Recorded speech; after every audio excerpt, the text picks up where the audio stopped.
Olá, a paz do Senhor Jesus Cristo. Eu tenho uma palavra de Deus para que você se alegre, para que você se anime, para que você traga de volta o vigor e a tua esperança. Amém? Nós vamos falar hoje acerca do profeta Abacuque e vamos ler 2 versos da parte do Senhor. Amém? Ou melhor, 3. Abacuque capítulo 3 e 3 versículos, que é o 17, 18 e 19. Diz o seguinte: ainda que a figueira não floresça, nem haja fruto na vide, ainda que o fruto da oliveira falhe e os campos não produzam mantimento, ainda que as ovelhas sejam exterminadas e nos currais não haja gado, todavia eu me alegrarei no Senhor, exultarei no Deus da minha salvação. O Senhor é a minha força, torna os meus pés como os das corças, e Ele me faz andar sobre os lugares altos. Ao diretor da música para os instrumentos de corda. Amém? Vamos orar. Pai, te peço que na beleza da tua santidade o Senhor revele a tua glória através da tua magnífica palavra. Pai, tu és o Deus que me conhece, tu és o Deus que me sonda, tu és o Deus que me ensina a falar a tua palavra. Deus, de mim eu não tenho nada, mas a tua igreja precisa ouvir a tua voz. Quer seja cajado, quer seja nível, quer seja prumo, quer seja exortação, edificação, mas que o Senhor fale, Pai, porque é a tua palavra que eu vou falar, em nome de Jesus, amém. Eu estava meditando acerca de algo que tem acontecido nos dias atuais, e nós temos visto que na maioria das vezes Deus nos permite passar por tantos estreitos, por tantas situações, e ao meditar nesta palavra de Abacuque, a gente vai ver que para ele cantar o hino a qual ele estava cantando, porque no capítulo 3, esta oração é um cântico, o cântico de Abacuque, ou a oração de Abacuque. E a gente vai ver aqui no capítulo 1, já de cara, Abacuque inconformado com o que estava a acontecer. O que era, presbítero? Deus pega um povo terrível e castiga o seu povo, a iniquidade de Judá, ou o povo de Judá. Deus pega os caldeus esses que eram povos muito violentos. E Abacuque vai dizer, aleluia, no capítulo 1, versículo 4. Por isso a lei se afrouxa e a justiça nunca se manifesta. O ímpio cerca o justo e a justiça é pervertida. Presbítero, o que é que está acontecendo aqui no relato dessa história? Em primeiro lugar, Deus vê que o povo de Judá está tudo em desobediência. E Deus pega um povo mais desobediente ainda e castiga. De maneira tal que Abacuque ele vai ficar inquieto. No capítulo 2, no versículo 1, Abacuque vai, em gestos de reclamar com Deus, ele vai ficar na torre de vigia. E ele vai vigiar para ver o que o Senhor falara com ele. E o que responder acerca da queixa. Abacuque estava se queixando de tudo que estava vendo, porque Abacuque era o profeta do momento, ou seja, aquele que estava a profetizar em tal momento. E Deus, ele começa a mostrar ao profeta que não era do jeito que ele queria. Deus, ele começa a dizer ao profeta que precisava daquele povo arrependimento, que precisava que aquele povo tomasse atitudes tais que movessem o coração de Deus. E deixa eu abrir um parênteses aqui para dizer que enquanto você não mudar o teu jeito de ser, enquanto você não mudar a tua opinião, ou enquanto você não tirar o teu orgulho, Deus vai continuar a quebrar-te. Presbítero, que negócio é esse? Deus, ele faz do jeito que ele quer. Deus, ele trabalha do jeito que ele quer. E não adianta, de modo algum, alguém tentar se meter ou tentar virar advogado de quem está errado. Como assim, presbítero? Deus, ele sabe como ele trata a mim e a você.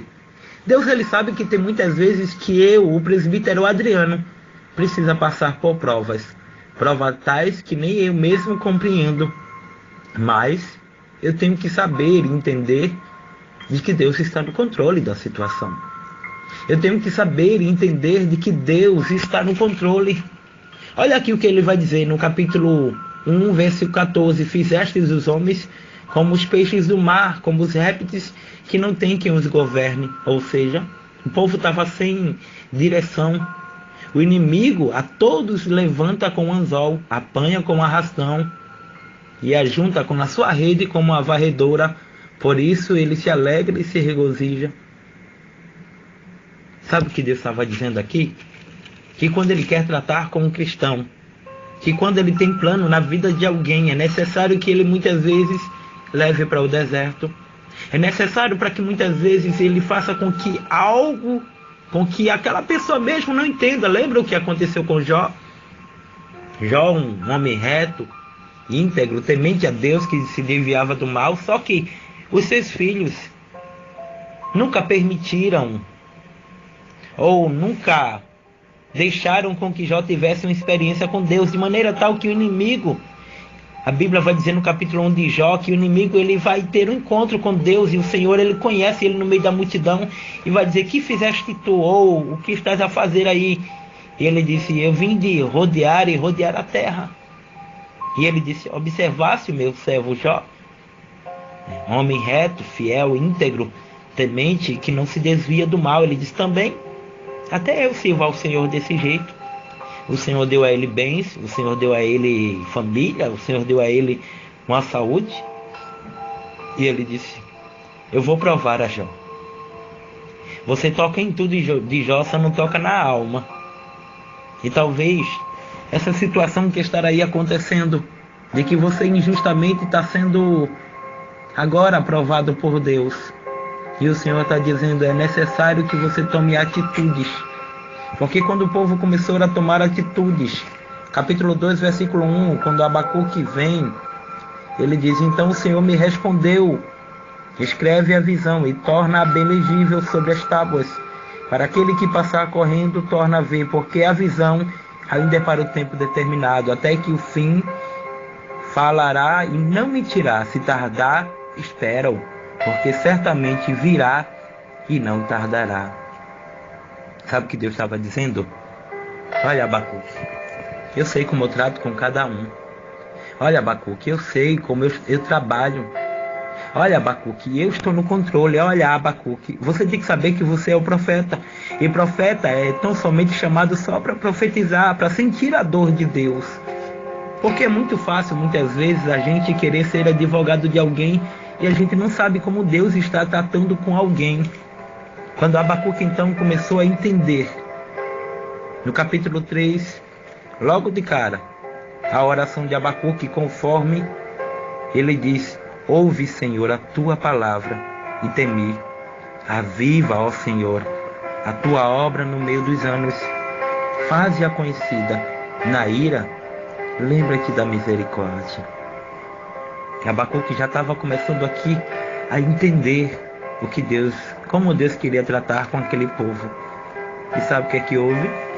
Deus respondeu o povo de Judá, de maneira tal que ele vai dizer no versículo 17, 18 e 19: ainda que a figueira não floresça, nem haja fruto na vida, ainda que o fruto da oliveira falhe, e os campos não produzam mantimento, ainda que as ovelhas sejam exterminadas, e nos currais não haja gado, todavia eu me alegrarei no Senhor, e exultarei no Deus da minha salvação. Abacuque estava dizendo agora: olha, Senhor, ainda que eu esteja tudo dando errado, eu vou te adorar. Olha, Senhor, ainda que eu não esteja entendendo, eu vou te adorar, porque o Senhor é a minha força. Então deixa eu te dizer uma coisa: está na hora de você adorar mais a Deus. Está na hora de você questionar menos a Deus e render graças por tudo que você está passando, porque a palavra diz: em tudo dai graças. Presbítero, como é que eu vou dar graças se olho para o armário e não tem nada para eu comer? Presbítero, como é que eu vou dar graças a Deus se a enfermidade de repente resolveu acometer-me e eu descobri que não tem mais jeito para essa enfermidade a não ser Deus? Uma coisa eu te garanto: se você adorar, Deus faz. Se você colocar a tua fé em prática, Deus ele entra. Eu já vi Deus curar câncer. Eu já soube que Deus ele curou AIDS. Eu já soube que Deus, ele pegou pessoa que estava com a causa perdida e deu a causa ganha. Eu já soube que Deus entrou em famílias totalmente dilaceradas e restaurou. E por que isso Deus não vai poder resolver? Levanta a cabeça. Deus é contigo. Deus está no controle da situação e Deus não vai deixar você morrer nesta prova. Ou seja, o Senhor é a minha força. Torna os meus pés como os das costas e faz-me andar em lugares altos. Sabe o que Deus quer dizer com isso? Que Deus quer aumentar o teu patamar de espiritualidade. Que Deus tem algo muito profundo que nem você mesmo entende. Mas acima de tudo é necessário que você adore. É necessário que você se mantenha em seu lugar. Porque ainda que o inevitável aconteça, Deus é o Deus do impossível. Amém? Este foi Bíblia na Mão, Palavra no Fogão, te ensinando como adorar e entender a vontade de Deus em nossas vidas. Porque acima de tudo, Deus te fez adorador e não murmurador. Porque adorar move o coração de Deus e murmurar faz com que a prova seja dobrada. Amém? Que Deus te abençoe. Eu sou o presbítero Carlos Adriano. Este foi o Bíblia na Mão, Palavra no Fogão. E que você possa sempre estar ouvindo a palavra a qual Deus tem falado aos teus corações e colocado em prática. Porque não é só ouvir. O salmista disse: guardei a minha palavra, a tua palavra no meu coração para eu não pecar. Porque quando a gente ouve a palavra, a gente pratica e a gente deixa de pecar. Amém? Que Deus te abençoe. Presbítero Carlos Adriano. Eu quero mandar somente um abraço para todos os grupos que têm repassado o Bíblia na Mão. Para todos os secretários de grupo, para todos aqueles irmãos que quando a palavra não chega, fica lá inquieto ou inquieta e fica querendo, com sede de ouvir a palavra. Parabéns, você já se tornou um ouvinte da palavra de Deus. E falta agora se tornar um praticante. Tá bom? Que Deus te abençoe. Um abraço do presbítero Carlos Adriano. Fica na paz. Amém, Jesus.